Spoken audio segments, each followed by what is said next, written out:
Президент Алмазбек Атамбаев Нарын дуанына жасаған жұмыш сапарының алқағында облыс борборында көп қабатты үйдің құрылышын баштоо аземине катышты. Мамлекет башчысы долбоор менен таанышып, жеткиликтүү турак жай программасы Нарында бир үйдү салып коюу менен чектелбестигин белгиледи.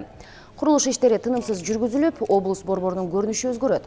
Атамбаев калкты турак жай менен камсыз кылуу мамлекеттин алдыга койгон негизги максат экенин, жакынкы 5-10 жылда үйгө муктаж бардык жарандардын көйгөйү чечүү зарылчылыгын кошумчалады.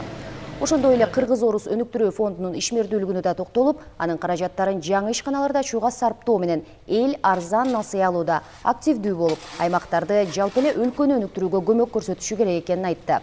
Элди ынтымактуу болууга чакырып, өзүнө ишеним артып, колдоо көрсөткөндүгү үчүн Нарын шаарынын тургундарына ыраазычылык билдирди. Мына ырым кылып, ипотечный компаниялы үйлөрдүн салынып башталышын ушу Нарындан ырымдайлыктадык. Анткени билесиңер, Нарын жергеси башкача бир жер, кыргыз элинин, тилинин уюткусу.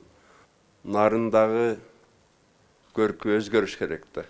Нарындагы областтык борбор катары көркү өзгөрүш керек. Бара-бара. Мына быйыл, Кудай буйруса, күч органдары үчүн 3 үй баштап атабыз. Ипотечный компания үчүн да азыр 1 үй башталып. 1 үй менен ипотека Нарында токтобош керек.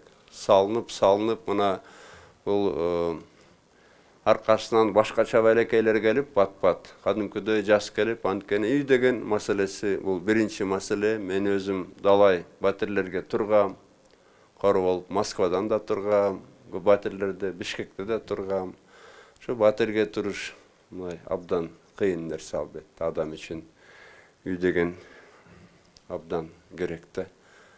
Мына бүгүнкү салынып аткан ишти дагы мүмкүн кечирээк баштап атабыз, бирок бул да бизде жок болчу да. Көп нерсе жок болчу. Мына биринчи үй салынып баштап атат, бирок мен ишенем бара-бара абдан көп үйлөр салынат.